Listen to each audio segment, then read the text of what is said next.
নমস্কার, রাধে রাধে। সঙ্গীতাস ডেইলি ব্লগে আপনাদেরকে আরেকবার স্বাগত জানাই। আশা করছি আপনারা সবাই ভালো আছেন। আজ আমি এতটা ভালো নেই কারণ আমার মেয়ের শরীরটা এত খারাপ করেছে। এখন 4টা বাজছে, 4টের সময় উঠে আমি ব্রাশ করছি। এবার ঘুরতে নয়, আমি বাড়ি চলে যাচ্ছি। এবার কি বলবো, আর এখানে ঘুরতে এসেছিলাম, অনেক জায়গায় ঘুরবো ভাবলাম, কিন্তু কোথাও ঘুরলাম না, খারাপ লাগছে।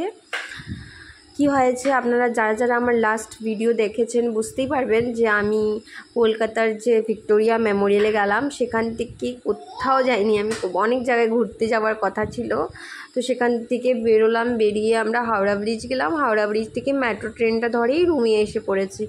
কারণ সেখান থেকে যখন বের হই আমি, তখন আমার মেয়ের শরীরটা এত হাসছিল না, কিছু বলছিল না, কিছু করছিল না। তো ভাবলাম গরমের জন্য হয়তো শরীরটা অস্থির অস্থির করছে, তো ওকে কিছু খাওয়াচ্ছিলাম, ওআরএস নিলাম, কিছু খাচ্ছিল না, ইভেন কি ওর খাবারটাও খাচ্ছিল না। তাই আমরা ভাবলাম হয়তো আমরা বাড়ি ফিরলে ওর শরীরটা সুস্থ হয়ে যাবে। তো সেই ভেবেই বাড়ি আসলাম। এই যে 11টা, 11:30টায় বাড়ি পৌঁছে গেছি। রুমের অবস্থাটা বুঝতেই পারছেন।